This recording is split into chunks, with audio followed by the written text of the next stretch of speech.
Tras su muerte a los 26 años, los periódicos escriben necrológicas poéticas sobre un meteoro brillante que se consume en su propia pasión. Nadie se atreve a publicar los fríos hechos médicos sobre sus órganos internos fallidos. Al público le resulta más cómodo creer en la leyenda de la fatal belleza, que no soportó el peso de una fama descomunal. Nadie quiere saber que la primera fantasía fabricada de Hollywood no fue destruida por un destino cruel, sino por jornadas diarias de 14 horas, quemaduras químicas constantes en la piel y una cadena de montaje de estudio absolutamente despiadada. Jean Harlow entra en la historia del cine como la primera rubia perfecta de Hollywood. El mito que rodea su nombre hasta hoy se reduce a un conjunto de clichés simples: símbolo sexual, atuendos provocativos, bromas atrevidas y una vida demasiado corta. Nos parece que simplemente coincidió con su tiempo, pero la realidad es más dura. Harlow no inventa esta imagen, la interpreta conscientemente, y el sistema de estudios transforma su cuerpo y carácter en un estándar industrial que cambia para siempre las reglas de la fábrica de sueños. Para entender cómo una persona viva se convierte en un producto de línea de montaje, hay que mirar cómo se ensambló este brillante constructo desde el principio. Acto 1. Fantasía industrial. A comienzos de los años 30, los iluminadores de los estudios de Hollywood enfrentan un nuevo desafío técnico. Deben ajustar las luces para que el cabello de una actriz en particular aparezca en la película en blanco y negro, no solo rubio, sino deslumbrantemente blanco, casi metálico. Utilizan potentes lámparas de arco que queman literalmente los detalles del fondo, dejando en el centro del encuadre un contorno resplandeciente. Los operadores emplean un sistema especial de lentes y filtros para que la piel parezca translúcida y el cabello refleje la máxima cantidad de luz, creando un efecto de halo luminoso. Ese contorno es Jean Harlow. La industria apenas comienza a adaptarse al cine sonoro y a los nuevos tipos de iluminación, y los acentos visuales deben ser precisos. El brillante e irreal blanco en el centro de un cuadro oscuro se convierte en el imán perfecto para la atención del espectador. El tono rubio platino no existe en la naturaleza. Es el resultado de un proceso químico agresivo. Una decoloración semanal con una mezcla cáustica de peróxido de hidrógeno, amoníaco, blanqueador y escamas de jabón. Es un procedimiento doloroso y destructivo para el cabello y el cuero cabelludo. Pero para los estudios de cine, este color específico se convierte en su principal herramienta de marketing. El color del cabello deja de ser una característica fisiológica de una persona y se transforma en una marca registrada, una fórmula tecnológica que puede reproducirse y venderse al público masivo. Hollywood de los años 30 se encuentra en un intervalo histórico particular. Estados Unidos se consume en la Gran Depresión, los cines se vacían, y los estudios necesitan una manera infalible y radical de devolver al público a las salas. Al mismo tiempo, el estricto control sobre la moralidad en pantalla aún no se ha convertido en una ley insuperable. Es una breve y salvaje ventana de oportunidades, la llamada era precódigo, cuando la industria se permite ser franca y peligrosa. En las pantallas, los gánsteres disparan, se escuchan bromas groseras, y los límites de lo permitido los determina la taquilla. El espectador, agobiado por la crisis económica, necesita estímulos fuertes y directos que lo distraigan de la realidad. La sexualidad resulta ser el estímulo más confiable, pero debe traducirse al lenguaje de la producción en masa. Harlow encaja perfectamente en esta demanda industrial. Su presencia en pantalla no se basa en una actuación teatral sutil o en pausas psicológicas complejas, sino en una fisiología absoluta y sin compromisos, que la cámara no tiene reparos en explorar. Su cuerpo, envuelto en tela clara, llena el espacio de la pantalla, convirtiéndose en el argumento principal de cualquier película. Los jefes de los estudios rápidamente entienden. La trama puede ser secundaria, si en el centro del encuadre hay una figura bien iluminada, que genera una tensión visual constante. Las herramientas de esta construcción son puramente materiales. Los famosos vestidos se cortan al bies de la seda más fina, no están diseñados para llevar ropa interior y a menudo se cosen directamente sobre el cuerpo de la actriz antes de la orden de acción. Harlow no puede ni sentarse cómodamente ni moverse bruscamente en ellos. La paradoja es que la ropa, que limita al máximo los movimientos de una persona real, en pantalla transmite absoluta libertad y accesibilidad. Es un cálculo preciso de los diseñadores de vestuario y operadores. La sexualidad deja de ser una insinuación accidental en el diálogo y se convierte en un hecho continuo y tangible. Antes de Harlow, los principales símbolos sexuales del cine mudo operaban en un registro completamente diferente. Las estrellas de la década anterior eran figuras casi místicas. Interpretan a mujeres cuya pasión lleva a catástrofes, cuyas vidas transcurren en palacios o escenarios exóticos. El espectador puede admirarlas, pero no puede imaginarlas detrás de la barra de un bar barato. Harlow trae a la pantalla un tipo completamente nuevo. Es comprensible, terrenal, habla el lenguaje de las calles. Los estudios por primera vez encuentran una fórmula que funciona a la perfección. La combinación de origen obrero, franqueza vulgar y un brillo deslumbrante, casi alienígena. Es una sexualidad democrática, accesible para todos. Una vez que la fórmula demuestra su rentabilidad fenomenal, el sistema pone en marcha la cadena de producción. Howard Hughes, quien produce sus primeros éxitos, lanza una campaña publicitaria sin precedentes en escala. Sale una película que se llama directamente La Rubia Platino.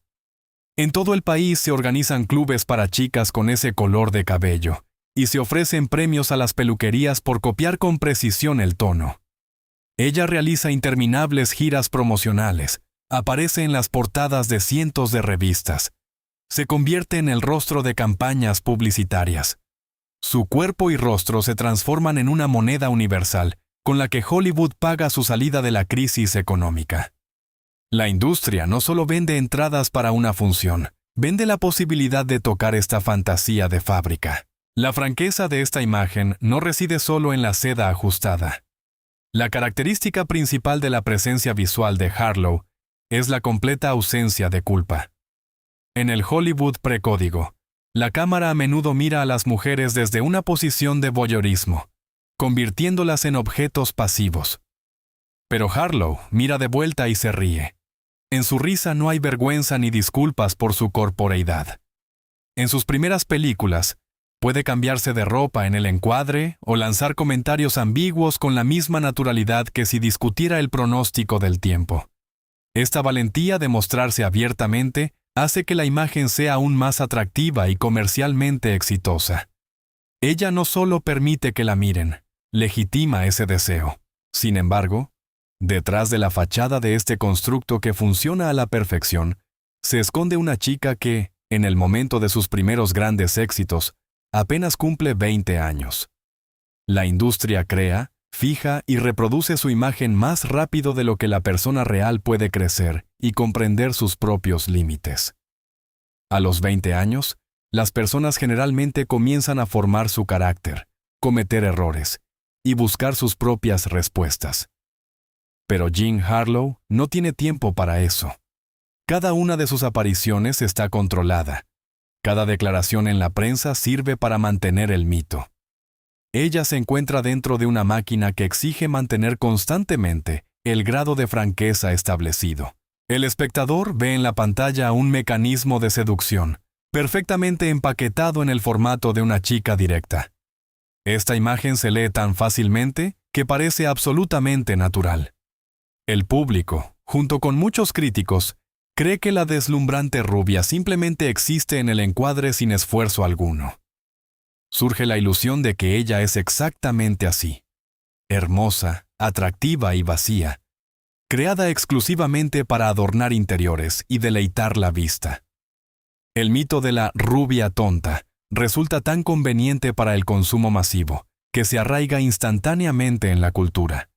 Pero detrás de esta aparente simplicidad visual y semántica, se esconde un proceso de trabajo completamente diferente. Ser la primera fantasía de fábrica de Hollywood y sobrevivir bajo los focos que queman el blanco del cabello requiere una resistencia férrea. La ligereza en pantalla no es una cualidad innata, es el resultado de un ajuste preciso. Y lo que el público percibe como una ingenua naturalidad, en realidad es el comienzo de un juego complejo y absolutamente consciente. Acto 2. La ilusión de la ingenuidad.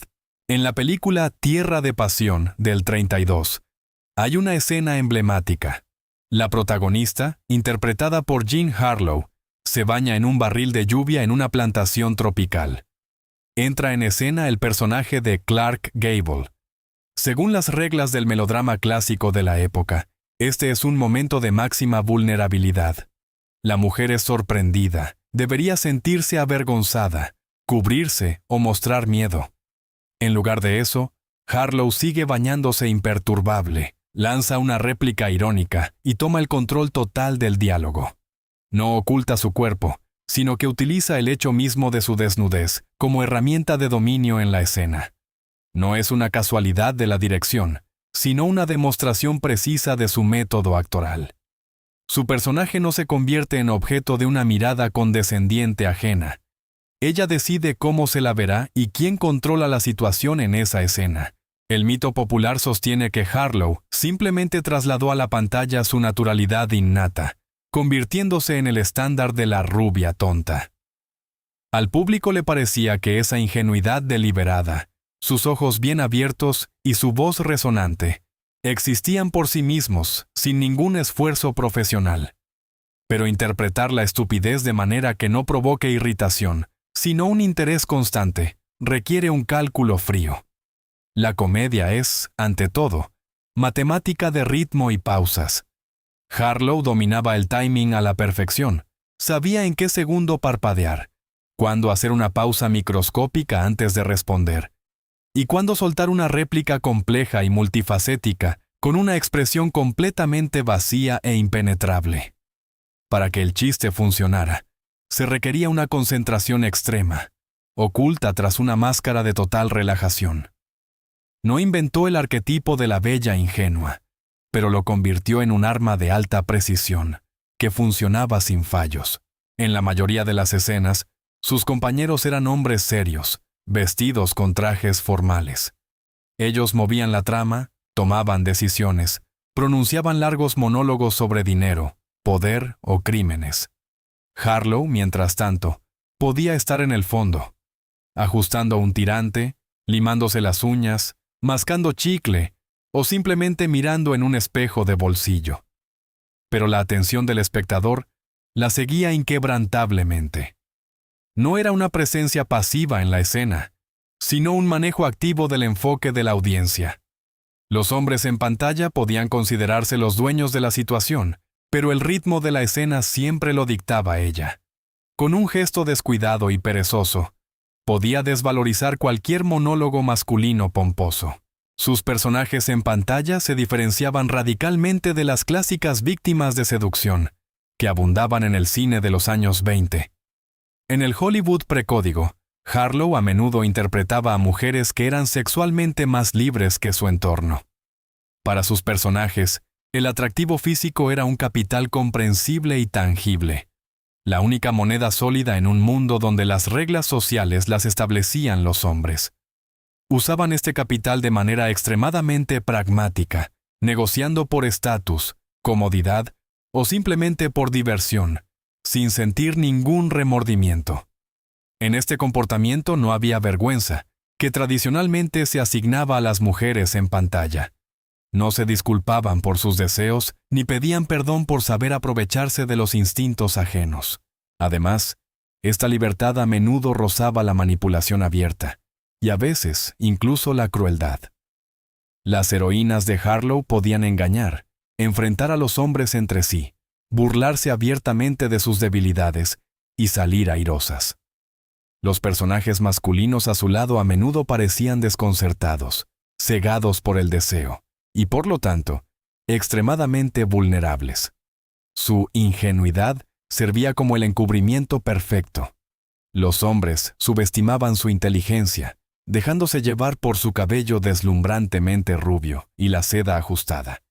Y precisamente eso permitía que sus heroínas siempre salieran ganando.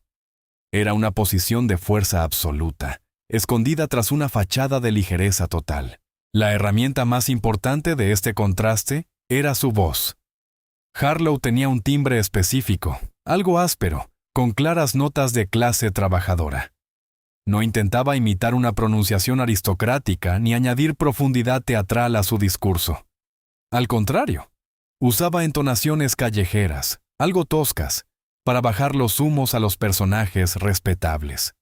Cuando una mujer de apariencia angelical y resplandeciente abría la boca y soltaba una broma cínica con la entonación de un estibador, se producía una poderosa disonancia cognitiva. Esta ruptura entre la forma idealizada y el contenido terrenal hacía que sus réplicas fueran increíblemente mordaces y memorables. En cada una de sus apariciones en pantalla había una ironía apenas perceptible. Harlow nunca interpretaba el drama de su corporeidad en serio. Era como si guiñara un ojo al espectador, dejando claro: sabe perfectamente que lleva un vestido ridículamente ajustado. Sabe que los hombres a su alrededor se comportan como idiotas. Y sabe que toda esta situación es un constructo artificial de Hollywood. Esta distancia entre la actriz y el papel salvaba a sus personajes de la vulgaridad. No solo mostraba su cuerpo, sino también su actitud irónica hacia el efecto que ese cuerpo producía en los demás. Sin esa burla interna, el personaje se volvería instantáneamente plano y caricaturesco. Fuera del set, Harlow era una trabajadora increíblemente disciplinada. Llegaba al estudio antes que muchos. Soportaba sin quejas largas y dolorosas sesiones de decoloración del cabello. Ensayaba durante horas diálogos complicados. Sus colegas y directores sabían que detrás de la fachada resplandeciente se escondía una capacidad de trabajo dura y una disposición para realizar cualquier tarea técnica. Sin embargo, este profesionalismo permanecía completamente invisible para el público en general. En las entrevistas, solo esperaban de ella la confirmación de su rol en pantalla, respuestas frívolas a preguntas serias y la demostración de esa misma accesibilidad ingenua que interpretaba tan convincentemente frente a la cámara. Fue precisamente su maestría profesional lo que le jugó una mala pasada. Construyó la ilusión con tal aterradora autenticidad que el público se negó a ver a la persona real detrás de ella. Para el espectador masivo, la línea entre la actriz y sus personajes se borró por completo. La lógica era simple. Si una mujer en pantalla interpreta tan naturalmente a una seductora cabeza hueca, entonces debe serlo en la vida real. Las críticas de la época a menudo se centraban en los estilos de sus vestidos, las curvas de su figura y el color de su cabello, ignorando por completo la complejidad técnica de su actuación cómica. Evaluarla como una profesional seria parecía una complicación innecesaria. Los directivos de los estudios observaban atentamente la reacción del público. Veían la risa sincera, veían el shock, pero lo principal, veían los ingresos millonarios en taquilla que crecían constantemente. El problema era que el sistema no estaba dispuesto a analizar las sutilezas del método actoral. La industria no necesitaba ironía, no necesitaba una distancia intelectual compleja entre la intérprete y su papel. Los jefes de Hollywood destilaron de su trabajo solo los elementos más básicos y llamativos: el cabello platino, la piel expuesta, la voz resonante y los diálogos provocativos. El manejo irónico de la atención, que era su logro profesional personal, comenzó a ser percibido por el estudio como una receta comercial universal. El sistema entendió que el público compraba con gusto no el juego complejo de la ingenuidad, sino la ingenuidad misma, despojada de doble fondo y empaquetada en un estándar visual reconocible. Y si esta fórmula directa traía dinero garantizado, entonces debía ser fijada en contratos estrictos, despojada de todos los matices actorales y comenzada a reproducir a escala industrial. Acto 3. La reproducción de una imagen. En 1931, el productor Howard Hughes lanza una campaña publicitaria sin precedentes, centrada no en la actuación de su estrella principal, sino en el color de su cabello. promete públicamente $10,000 a cualquier peluquero o químico que pueda crear un tinte que reproduzca exactamente el tono rubio platino de Jean Harlow. A la productora llegan sacos de muestras de mechones decolorados de todo el país. Este episodio marca un enfoque radicalmente nuevo de la industria para crear estrellas.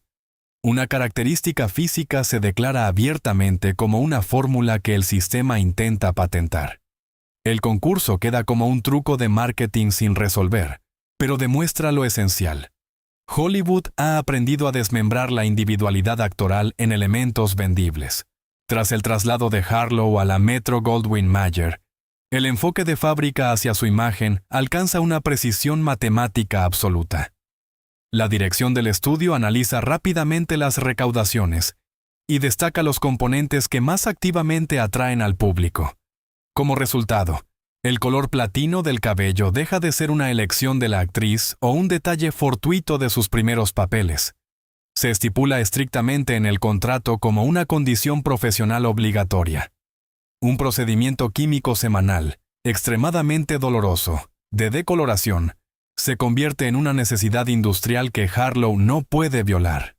Su cuerpo ahora literalmente se somete al calendario de producción de la compañía cinematográfica. Junto con la estandarización de su apariencia, cambia también el enfoque hacia los vestuarios. El legendario diseñador de estudio Adrian comienza a crear para ella un guardarropa que se asemeja más a un uniforme. Vestidos de seda blanca, cortados al bies, se vuelven cada vez más ajustados. Se diseñan de tal manera que excluyen cualquier uso de ropa interior y maximizan la anatomía. Antes de cada toma, los trajes se cosen literalmente sobre el cuerpo de Harlow, convirtiéndola en una escultura viviente. En estos vestidos, es extremadamente difícil caminar, y casi imposible sentarse sin arriesgarse a desgarrar la delicada tela. Así surge una de las principales paradojas de su carrera. Una imagen que transmite en pantalla absoluta soltura y libertad sexual, se crea mediante una severa restricción física de la persona real en el set. Gradualmente, la forma visual comienza a dictar completamente el contenido de las historias en pantalla.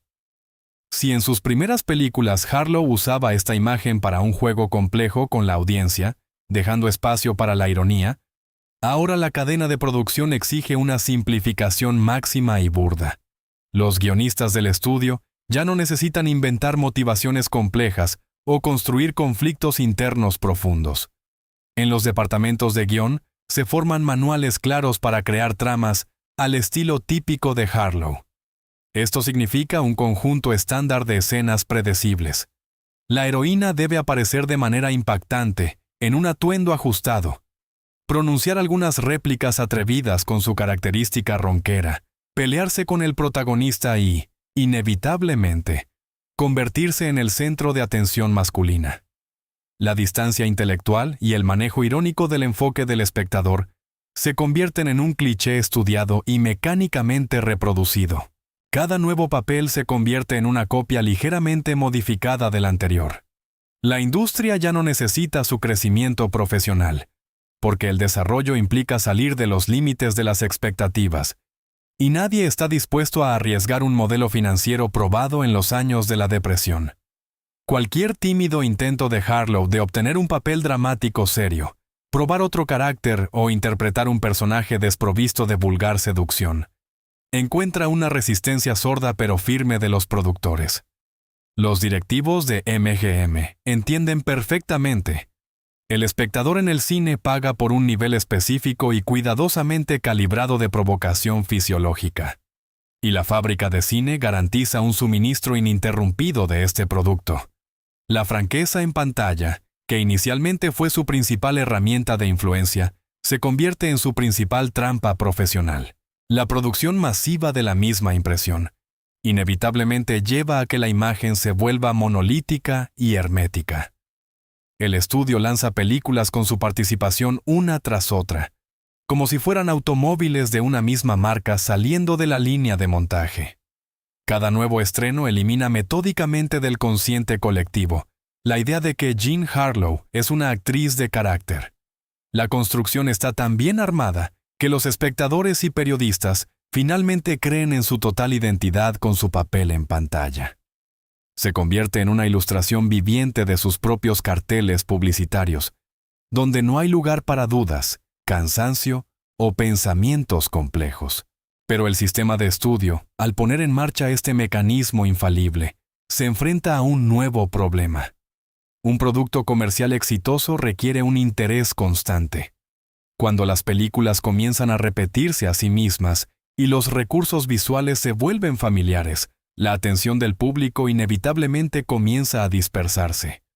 La audiencia necesita nuevas emociones, detalles frescos y nuevas pruebas de que el mito creado existe en la realidad. Y dado que en pantalla Harlow ya ha sido mostrada desde todos los ángulos posibles, el enfoque de la industria y la prensa se desplaza inevitablemente fuera del set de filmación, hacia donde su vida personal puede convertirse en un nuevo combustible gratuito para la voraz máquina mediática. Acto 4. El ruido alrededor del nombre. En septiembre de 1932, la policía de Los Ángeles llega a la mansión del influyente productor de M.G.M., Paul Bern, con quien Jean Harlow se había casado apenas 2 meses antes. En el dormitorio encuentran su cuerpo con una herida de bala y una confusa nota de despedida dirigida a su esposa. Lo notable es lo que ocurre antes de que lleguen los detectives. Antes de que la policía pueda acordonar la escena y recoger pruebas, los jefes de la productora, Louis Mayer e Irving Thalberg, llegan de urgencia acompañados por el jefe de seguridad. Para ellos, la muerte de su colega no es motivo de duelo. Representa una amenaza crítica para un activo multimillonario del estudio, cuyo rostro principal en ese momento es Harlow. La fábrica de sueños actúa antes que la ley. Los periódicos matutinos convierten este suicidio en la principal sensación nacional, relegando las noticias políticas a un segundo plano. Sin embargo, el enfoque de la prensa no está en el esposo fallecido. Todas las cámaras, titulares y columnas se centran en la viuda de 21 años. Los periodistas trasladan instantáneamente su papel en pantalla a la vida real, sin considerar las circunstancias. Para los reporteros y lectores, deja de ser una joven desorientada en shock profundo. En las páginas de los tabloides, la describen como la misma rubia platino, fatal, cuya sexualidad agresiva e insaciable supuestamente llevó a un hombre adulto y respetado a la desesperación. La frontera entre la ficción cinematográfica y la realidad objetiva se derrumba en un solo día. Desde este momento, Harlow pierde por completo el derecho a una reacción privada. Cada uno de sus movimientos públicos, cada lágrima derramada o frase lanzada al azar, se examinan exclusivamente a través del prisma de sus roles en el estudio. Si llora durante un interrogatorio o en el funeral, los críticos en la prensa lo llaman una puesta en escena teatral barata y un intento de eludir la responsabilidad. Si intenta guardar silencio, ocultando su rostro bajo un velo, se interpreta inmediatamente como cálculo frío y una admisión indirecta de culpa. El público, criado en sus películas provocativas, exige la continuación del espectáculo emocionante ya en decorados reales. El trauma personal se reempaqueta de inmediato por la máquina mediática en un thriller detectivesco, y a la actriz, sin su consentimiento, se le otorga el papel principal. La reacción del estudio MGM en esta situación demuestra de manera clara y aterradora los mecanismos de trabajo del sistema de Hollywood. En lugar de darle tiempo a la actriz para recuperarse y protegerse, los directivos lanzan una poderosa campaña de crisis bajo la dirección de Howard Strickling, el principal especialista del estudio en resolver problemas. La tarea principal del equipo no es preservar la psique de la persona, sino salvar la taquilla de la próxima película, Red Dust, cuyas filmaciones están en pleno apogeo. El Departamento de Relaciones Públicas dicta qué palabras debe pronunciar ante los investigadores. Filtra cuidadosamente el acceso de los reporteros y publica en su nombre declaraciones oficiales cuidadosamente elaboradas. El sistema no protege a la persona de Jean Harlow, sino que salva la viabilidad comercial de la marca que genera ingresos estables. La cinta transportadora no contempla paradas para el duelo. Apenas unos días después del funeral de su esposo, Harlow recibe la orden estricta de regresar al set de filmación. Las cámaras vuelven a funcionar, las potentes luces de arco golpean su cabello decolorado, y el director exige de ella la ligereza habitual. Debe pronunciar sus cínicas bromas características, lanzar miradas seductoras a Clark Gable y mostrar una absoluta soltura. El contraste entre su estado interno real y la necesidad de generar alegría continua en pantalla es monstruoso. Pero la industria dicta una regla de hierro. El producto de entretenimiento debe entregarse a los cines puntualmente, sin importar el precio emocional que pague el intérprete. El episodio con Paul Bern se convierte no solo en una tragedia, sino en un punto de inflexión en su historia pública. Legitima el derecho de la prensa a invadir su dormitorio sin restricciones éticas. Su posterior, casi desesperado y veloz matrimonio con el camarógrafo Harold Rawson, y luego un divorcio igual de rápido, se discuten ya no como hechos de la biografía de una persona viva, sino como episodios más de una interminable telenovela. Más tarde, su romance con el actor William Powell se convierte en una sección diaria obligatoria para los cronistas sociales.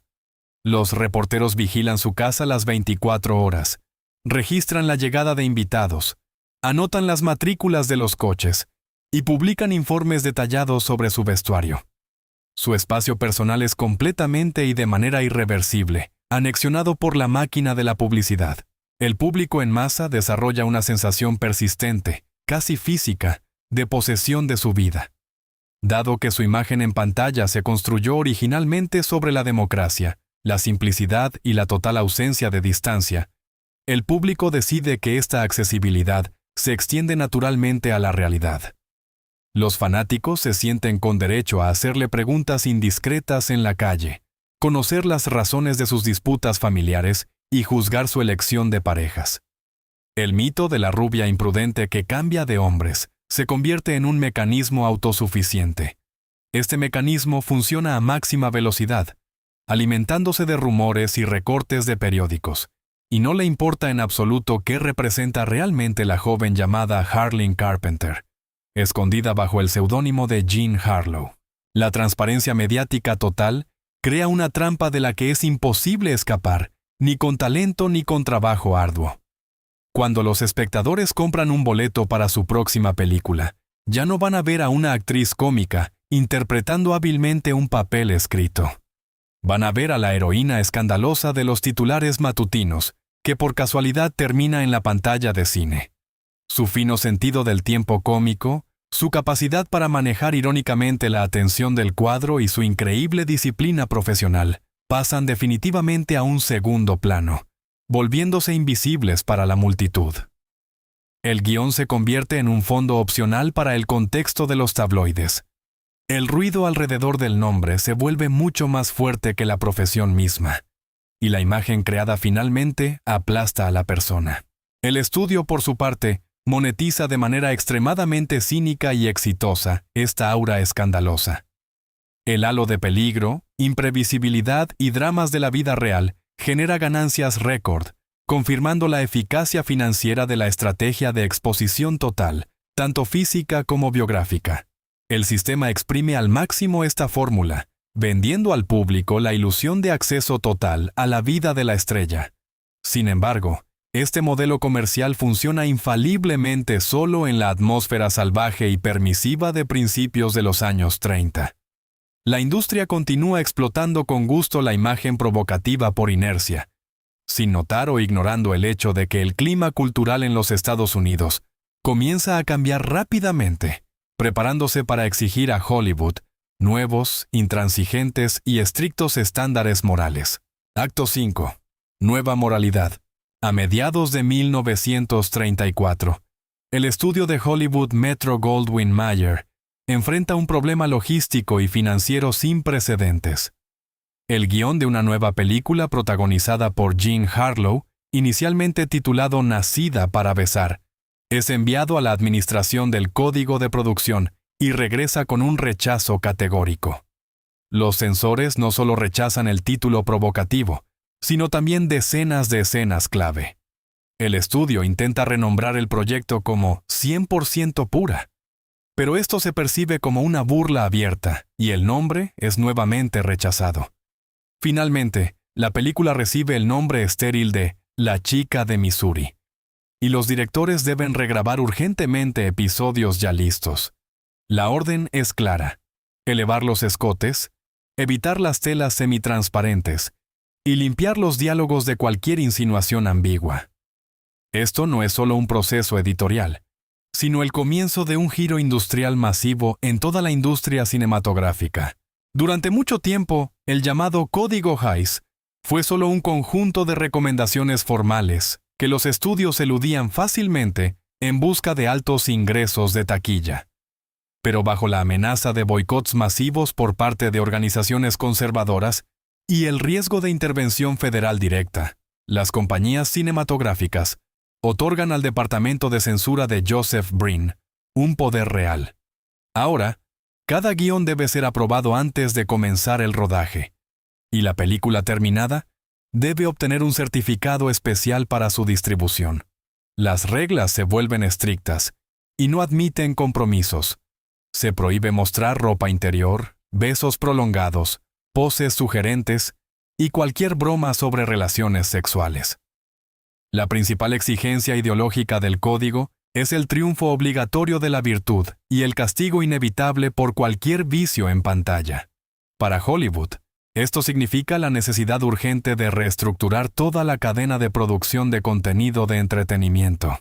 Para Jean Harlow, estas nuevas reglas representan una amenaza directa y fundamental. Toda la arquitectura de su presencia en pantalla se construye precisamente sobre esos elementos que ahora están fuera de la ley. Sus heroínas nunca se arrepienten de su atractivo, no piden perdón por manipular a los hombres que las rodean, y no buscan una purificación moral tradicional al final. Su fuerza radica en la absoluta valentía de mostrarse abiertamente. Ahora, este enfoque característico, desprovisto de vergüenza, es oficialmente reconocido como peligroso para la sociedad. La actriz se encuentra en el filo del conflicto entre épocas. Es el rostro perfecto del Hollywood precódigo, demasiado audaz para la nueva moralidad que se avecina, pero al mismo tiempo un activo comercial demasiado exitoso para que el estudio pueda simplemente prescindir de ella. Surge una asombrosa paradoja industrial. El sistema, que hace solo un par de años vendía agresivamente la sensualidad de Harlow y la convertía en su principal herramienta de marketing, de repente asume el papel de estricto vigilante. Los directivos de Metro-Goldwyn-Mayer, que antes obligaban a los diseñadores de vestuario a coser vestidos de seda finísima directamente sobre la actriz para un ajuste máximo, ahora envían obedientemente los bocetos al Comité de Moralidad para su aprobación. La industria no planea perder los millones generados por su nombre, pero necesita disciplinar y reempaquetar el producto de inmediato para que cumpla con el clima político más conservador de los Estados Unidos. La transformación de su imagen comienza con las características físicas. El famoso color de cabello platino, registrado como marca comercial del estudio y causa de una obsesión nacional, de repente se considera un marcador indeseable de vulgaridad. La dirección ordena cambiar el tono, y el cabello de Harlow adquiere un color más suave, miel, que la prensa bautiza como brunette. No solo cambia el color, sino también el maquillaje. Las líneas marcadas de las cejas se suavizan. El labial agresivo cede a tonos neutros. El estilo del vestuario cambia radicalmente. Los atuendos se vuelven notablemente más pesados. Las telas más gruesas. Aparecen cuellos altos, mangas largas, drapeados y capas. El cuerpo, que la cámara antes exploraba con una franqueza casi documental, ahora debe ocultarse cuidadosamente. El magnetismo visual, que era la base de su constante dominio en pantalla, se atenúa artificialmente para pasar las barreras de la censura. Tras el vestuario, cambian también las estructuras narrativas. Si en las primeras películas las heroínas de Harlow manejaban la atención y sometían a los hombres gracias a una sexualidad consciente y pragmática, ahora se les asignan motivaciones completamente diferentes y seguras. Le ofrecen papeles de chicas decentes de clase trabajadora que buscan un matrimonio legal, o personajes puramente cómicos cuya energía se dirige a crear situaciones domésticas absurdas, no a la seducción. Las réplicas agudas y cínicas con doble sentido desaparecen de los textos. Los guionistas limpian metódicamente sus monólogos de superioridad irónica. Ahora, las heroínas deben disculparse por sus errores y encajar obedientemente en el rígido marco patriarcal de la resolución final feliz del conflicto. Privada de su principal arma visual y semántica, Harlow se ve obligada a reconstruir su método de trabajo frente a la cámara. Lo que comienza como una severa restricción censora, inesperadamente resalta la verdadera magnitud de su preparación profesional. La actriz cambia el enfoque de la provocación fisiológica a la pura comedia excéntrica y al trabajo complejo con las entonaciones. Debe construir la dinámica con compañeros como Clark Gable o Spencer Tracy exclusivamente a través de duelos dialógicos y reacciones rápidas, sin recurrir a las antiguas artimañas físicas. Donde antes funcionaba el corte ajustado del vestido, ahora funciona un impecable sentido del tiempo cómico y una mímica precisa. Demuestra que es capaz de mantener la atención del público sin la ayuda de la seda transparente. Es una seria evolución en su arte interpretativo, que requiere una enorme concentración interna. Sin embargo, esta evolución profesional interesa poco al público masivo. A pesar de la esterilización externa de las películas, el público sigue percibiendo a la actriz a través del prisma del viejo mito, ya profundamente arraigado. Los tabloides continúan discutiendo su vida privada con una agresividad sin límites. Surge una poderosa disonancia comercial.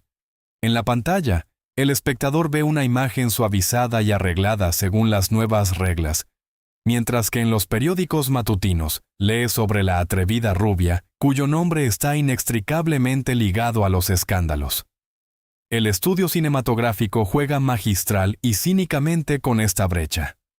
Los productores permiten que la prensa sensacionalista alimente el halo escandaloso alrededor de la actriz para compensar la insipidez censurada de las nuevas películas. El alboroto en la realidad sigue vendiendo entradas para las películas decentes con éxito. Este doble juego de la industria exige un esfuerzo colosal de la persona. Jean Harlow debe interpretar simultáneamente la nueva moralidad impuesta y segura frente a la cámara, y cargar con el peso de la vieja, indeleble marca fuera del set.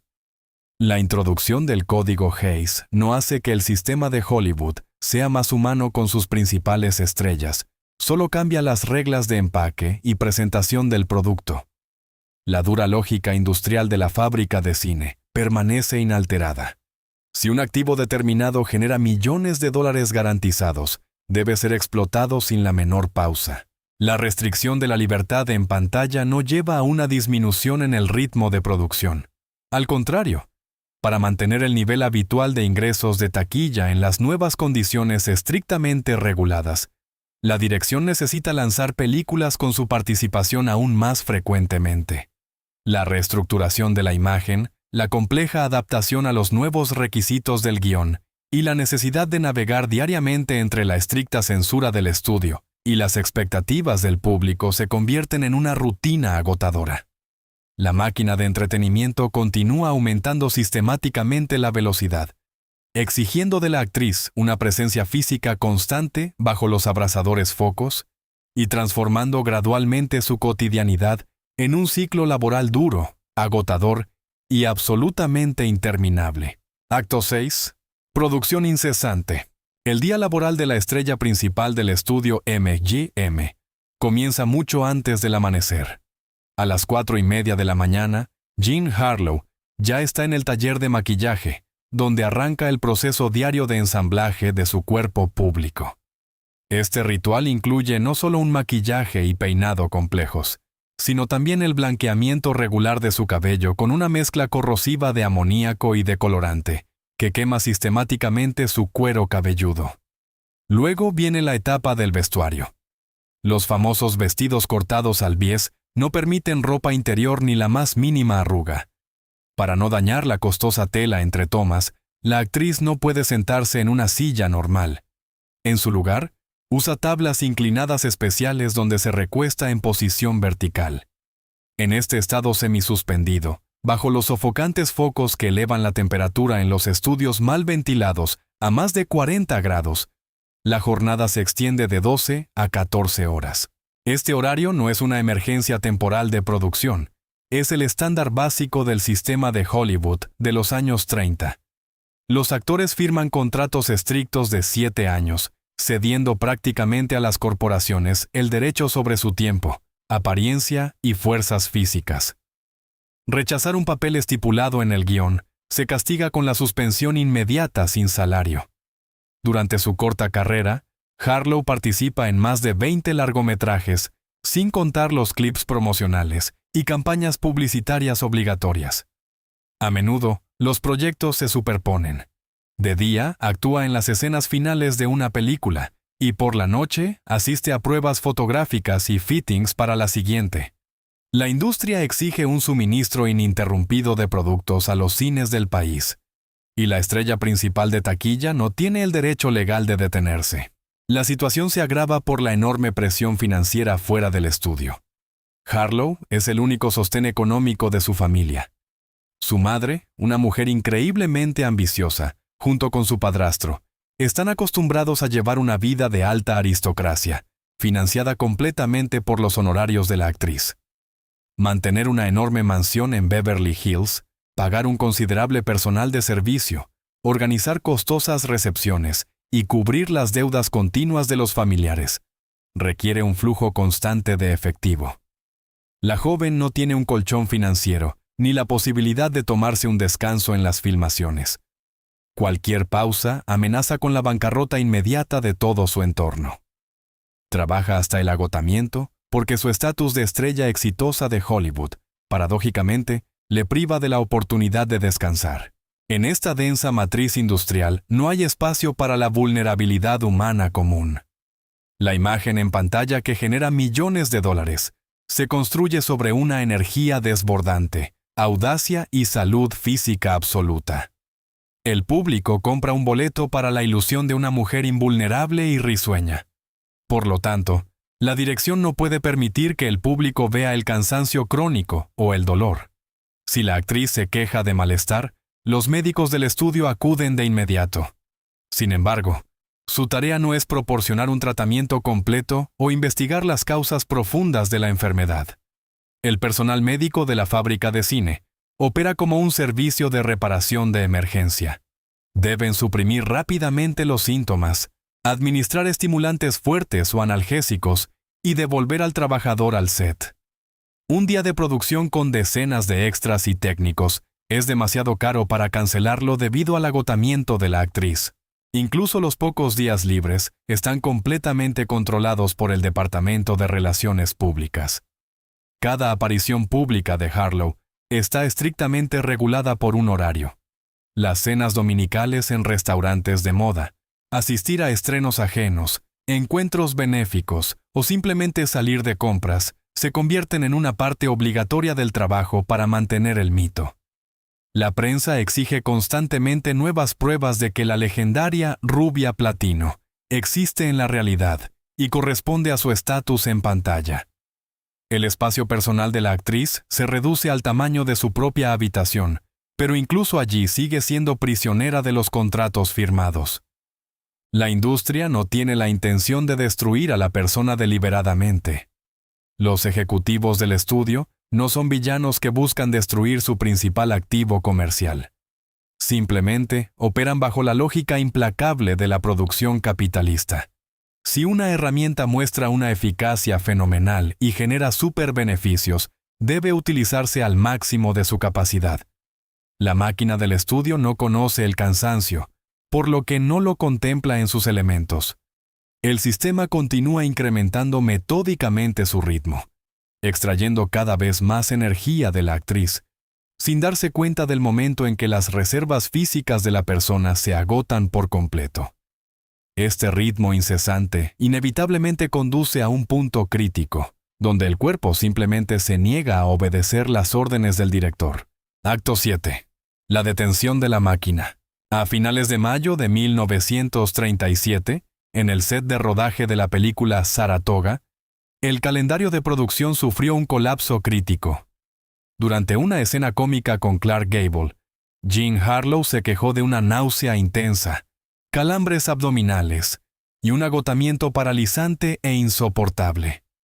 Bajo una gruesa capa de maquillaje, su piel adquirió un tono grisáceo y apenas podía mantenerse en pie bajo el abrasador calor de los focos del estudio. El director Jack Conway se vio obligado a detener el rodaje. El médico de guardia del estudio, llamado al plató, realizó un examen rápido y superficial, diagnosticando una leve forma de gripe estomacal o un brote de cálculos biliares. El protocolo médico de la fábrica de cine en tales casos era estándar e implacable. Se le ofreció a la actriz descansar en el camerino, beber agua y regresar a las cámaras lo antes posible, ya que cada hora de inactividad costaba a la compañía miles de dólares. Para la enorme corporación de Hollywood, el malestar de su principal estrella taquillera se consideraba únicamente como un inconveniente logístico molesto. La dirección del estudio estaba acostumbrada a lidiar con caprichos, colapsos nerviosos o simulaciones de actores que intentaban negociar un día libre adicional. En su óptica industrial, una mujer de 26 años, cuyo rostro adornaba regularmente las portadas de revistas de belleza y salud, simplemente no podía estar gravemente enferma. La imagen en pantalla, que durante años irradiaba una energía inquebrantable y desbordante, ahora jugaba una mala pasada a su creadora. Los productores creían tan firmemente en el mito que ellos mismos habían construido sobre la rubia platino, indestructible y vital, que se negaban rotundamente a ver a la persona real ante ellos, cuyo cuerpo enviaba señales claras de angustia. En realidad, la actriz estaba desarrollando rápidamente una etapa terminal de insuficiencia renal, uremia. Lo más probable es que fuera una consecuencia retardada e irreversible de la escarlatina que sufrió en su adolescencia. Sin embargo, esta dolencia biológica oculta se agravó y aceleró muchas veces por las condiciones extremas de su trabajo diario. Años de dietas severas para mantener la cintura estipulada por contrato, el consumo constante de analgésicos y somníferos para mantener el ritmo de rodaje, la intoxicación regular con vapores de amoníaco tóxico al decolorar su cabello y la falta crónica de sueño agotaron su sistema inmunológico hasta un mínimo crítico. El cuerpo, que la industria de Hollywood había convertido con tanta eficacia en un activo de alto rendimiento, había agotado completamente su resistencia. Cuando se hizo absolutamente evidente que Harlow físicamente no podía pronunciar una sola línea y estaba al borde de perder el conocimiento, la enviaron a casa. Pero en lugar de hospitalizar inmediatamente a la estrella en una clínica y realizar un examen de emergencia, el estudio activó su mecanismo estándar de relaciones públicas de crisis. El Departamento de Relaciones Públicas comenzó a emitir comunicados de prensa diarios, optimistas y tranquilizadores. Los periódicos informaban a millones de fanáticos que Jean Harlow simplemente se había agotado un poco bajo el sol. Necesitaba un breve descanso y volvería al trabajo en un par de días.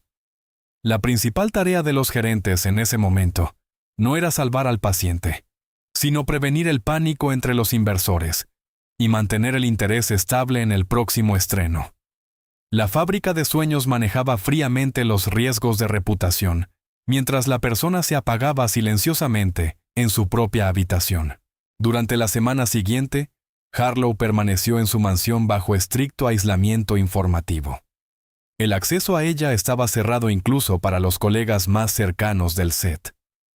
Clark Gable, que llegó a visitar a su antigua compañera, no fue permitido más allá del vestíbulo por la seguridad. La filtración de noticias se realizaba con una severidad militar. El estudio temía pánicamente la fuga de datos reales sobre su estado físico. Hinchazones severas, cambio de color de piel, respiración entrecortada y confusión mental no se alineaban con la imagen del símbolo sexual perfecto. El miedo a destruir la ilusión comercial y brillante fue más fuerte que la compasión básica. El sistema no protegía la paz de la mujer enferma, protegía la apariencia comercial de su producto de los objetivos de los fotógrafos sensacionalistas. Los médicos verdaderamente calificados fueron llamados demasiado tarde. Para cuando los especialistas la examinaron y comprendieron la verdadera magnitud del problema, los productos de desecho ya habían envenenado irreversiblemente la sangre. La medicina de finales de los años 30, que aún no contaba con máquinas de diálisis ni antibióticos modernos, no podía obrar un milagro con una uremia tan avanzada.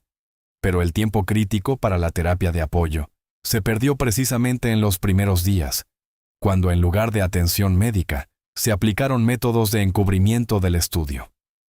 Hollywood había aprendido a monetizar cada centímetro de su piel y cada una de sus sonrisas con una velocidad aterradora, pero no tenía un solo protocolo funcional para proteger su supervivencia biológica elemental.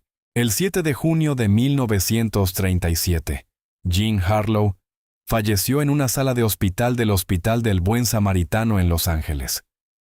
Tenía exactamente 26 años. La noticia de su muerte repentina causó un shock a nivel nacional.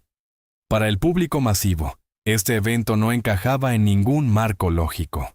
Las jóvenes estrellas de cine, deslumbrantemente hermosas, en el absoluto pico de la fama, la riqueza y el amor del público, en la mente del público no morían por causas fisiológicas. Podían perecer en accidentes automovilísticos o ser víctimas de dramas criminales llamativos, pero no apagarse en silencio por el fallo de sus órganos internos. La muerte a los 26 años destruía toda la narrativa cuidadosamente construida por la industria sobre la vida despreocupada e inmortal de Hollywood. Sin embargo, la reacción de la compañía cinematográfica a esta tragedia reveló la esencia misma y la crueldad del enfoque industrial hacia el ser humano. La comedia Saratoga quedó inconclusa. Según todas las reglas tradicionales de la producción cinematográfica, el proyecto sin su protagonista debería haber sido cancelado, archivado, y las películas filmadas contabilizadas como pérdida financiera.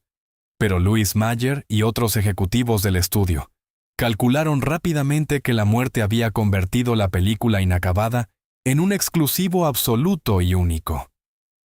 El interés del público se avivaba muchas veces por un duelo mediático sin precedentes. El estudio no solo decidió lanzar la película, sino que decidió completarla, utilizando el material existente y el contexto trágico al máximo. Para filmar las escenas clave restantes, se contrató urgentemente a la actriz Mary Dees, que tenía parámetros físicos similares. La vistieron con los mismos vestidos ajustados, le pusieron la peluca platino característica y la filmaron exclusivamente de espaldas, desde lejos o escondiendo su rostro tras los amplios sombreros y binoculares. La voz familiar para el público, con un ligero tono ronco, fue imitada por otra doble, Paula Winslow. Los editores montaron técnica y sin costuras los primeros planos reales de la actriz fallecida, con los planos generales de su copia viva. Fue un movimiento extremadamente cínico, pero genial desde el punto de vista comercial. La industria demostró de manera visible, ante los ojos del mundo entero, que el constructo visual que había creado se separó definitivamente de su portador biológico. La fórmula continuó funcionando sin fallas, incluso cuando la persona dejó de respirar. El estreno de Saratoga rompió todos los récords de taquilla posibles de la época, trayendo al estudio cinematográfico una ganancia colosal e inimaginable. Los espectadores acudían a los cines abarrotados, no para seguir los enredos de la comedia romántica. Compraban boletos para despedirse de su ídolo, mirando intensamente la pantalla y tratando de adivinar en qué escenas respiraba la verdadera Jean y en cuáles se movía su dócil sustituto industrial.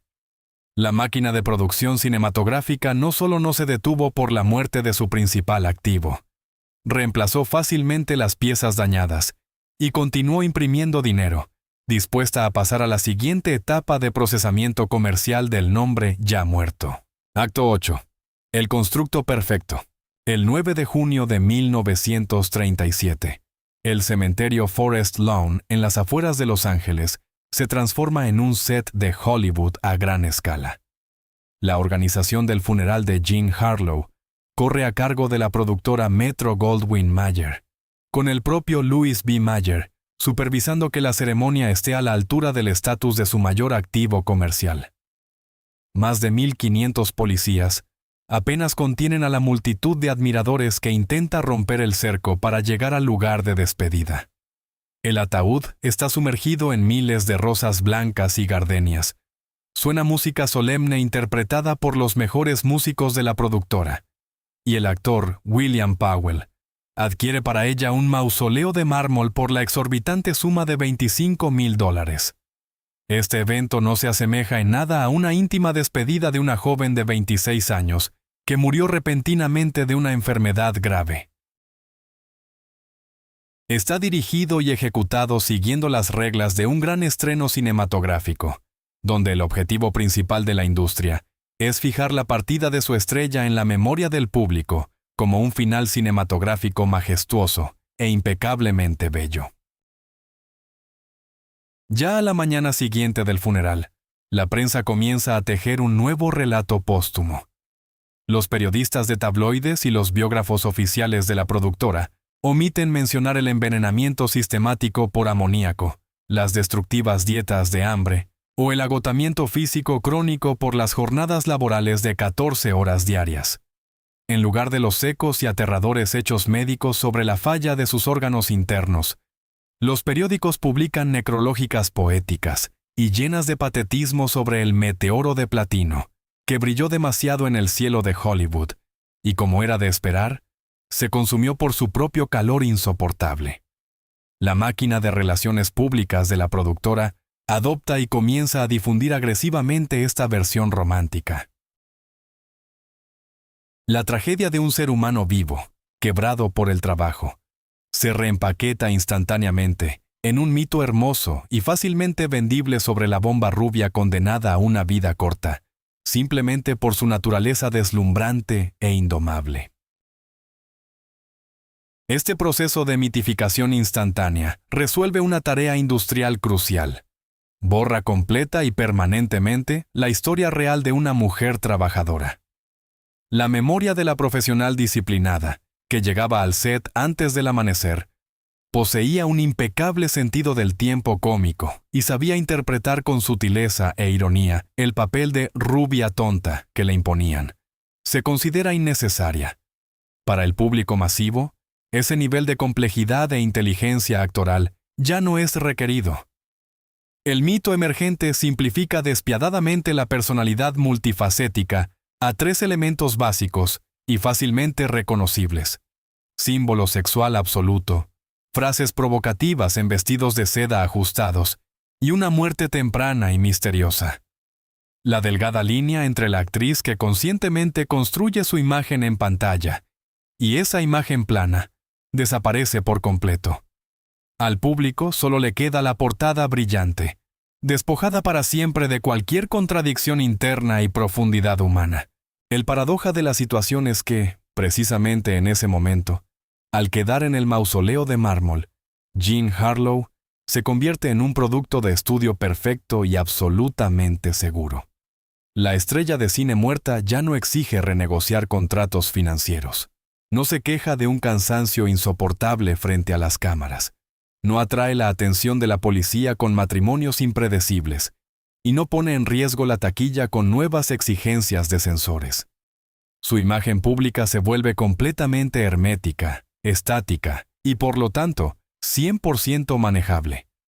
Hollywood finalmente obtiene el control total y absoluto sobre el constructo de la rubia platino, separándolo definitivamente del frágil portador biológico que constantemente requería sueño, costosos tratamientos y protección física elemental. Al darse cuenta de la fenomenal viabilidad comercial de esta forma vacía, la industria da el siguiente paso, altamente pragmático. Convierte la imagen de Harlow en un molde de producción universal. La fábrica de cine entiende que la fórmula, compuesta de una sensualidad corporal acentuada, una voz ronca de la calle, un cabello blanqueado artificialmente y un toque de vulnerabilidad interna oculta, puede funcionar y generar ingresos independientemente de quién esté en pantalla. En las décadas siguientes, las productoras moldearán metódicamente nuevas estrellas según esta forma una vez encontrada. Futuras actrices, comenzando con Marilyn Monroe, a quien los productores estilizan inicialmente y de manera consciente como la nueva Harlow. Estarán obligadas a probarse este ajustado corsé platino, reproduciendo las mismas entonaciones y las mismas poses ensayadas. Jean Harlow se convierte en el código genético original de la sexualidad hollywoodense, que la industria aprende a copiar, patentar y vender de nuevo a cada nueva generación de espectadores. Para el sistema de estudios en sí, este mito póstumo sirve como un impecable alibi histórico y jurídico. La leyenda de la estrella consumida exime elegantemente a los directivos de las productoras de cualquier responsabilidad moral por las inhumanas condiciones laborales en la fábrica de entretenimiento. Si el trágico final se explica por un destino implacable, una sensualidad excesiva o el peso insoportable de la fama mundial, nadie en la sociedad hará preguntas incómodas sobre las cuotas de producción infladas, la falta de ética médica y la explotación continua y agotadora. El bello y triste cuento del meteoro que se apagó rápidamente enmascara de manera confiable el monótono y chirriante sonido de la cadena de montaje del estudio, que simplemente trituraba el recurso humano para mantener un nivel estable de ingresos en taquilla. Con los años, el nombre Jean Harlow se desprende por completo de cualquier realidad y se convierte en un artefacto cultural independiente, separado de la persona. Detrás de esta fachada resplandeciente e impenetrable, se disuelve para siempre Harleen Carpenter, la joven de Kansas City que mantenía sola a una gran familia. Soportaba el dolor diario de las quemaduras químicas en la cabeza y desesperadamente intentaba encontrar algún espacio para su vida propia, fuera de la pantalla. El público, que alguna vez creyó de buena gana en su accesibilidad y simplicidad fingidas, finalmente obtiene exactamente lo que quería. Un monumento eterno e inmóvil a la primera fantasía fabricada por Hollywood, libre de dolor humano. Su historia profesional y de vida se convierte en la prueba más evidente de la regla principal de cualquier cadena de montaje.